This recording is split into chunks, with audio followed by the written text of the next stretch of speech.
სხვადასხვა ქვეყნის სასწავლო პროგრამების შესახებ ინფორმაციის მიღება ქართულ სტუდენტებს და სხვა დაინტერესებულ პირებს თბილისი მერიოდში გახსნილ გამოფენაზე შეუძლიათ. საგანმანათლებლო ცენტრი Yug Bridge-ის ინიციატივით გამოფენაზე წარმოდგენილია დიდი ბრიტანეთისა და შვეიცარიის 17 სასწავლებელი.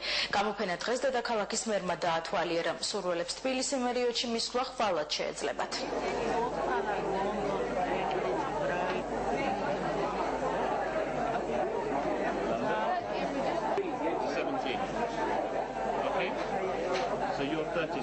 ძალიან კარგი შესაძლებლობა ქართველი ბავშვებისთვის, სტუდენტებისთვის პირდაპირ, ესე ვთქვათ, დაუკავშირდნენ სოფლიოს სხვადასხვა ქვეყნებში, ძირითადად ევროპულ ქვეყნებში საინტერესო სკოლებს, დაწყებული ბორდინგ სკულიდან და დამთავრებული ენის შემსწავლელი კურსები, ძალიან საინტერესო სხვადასხვა ტიპის პროგრამებს თავაზობს.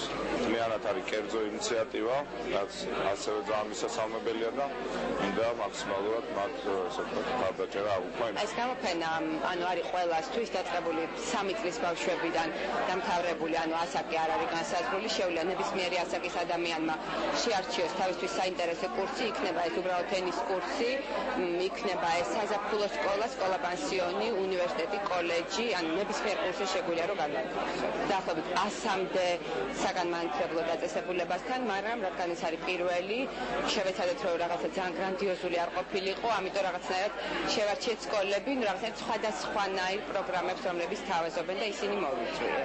მე პირადად დაინტერესებული ვარ გამომდინარე იქიდან, რომ განათლების სფეროში მუშაობ დიდი ხანია და ვადევნებ თვალყურის მსგავს ღონისძიებებს და პლუს ამას პირადი ინტერესი მაქვს, დაინტერესებული ვარ ჩემი ძმისშვილისთვის ვიპოვო საზაფხულო სკოლას. განსაკუთრებით მაინტერესებს კერძო უნივერსიტეტები, რომელსაც კარგი მაღალი ხარისხის პროგრამები აქვს და ძალიან მაყოფილი ვარ ჯერჯერობით, ვისაც შევხვდი.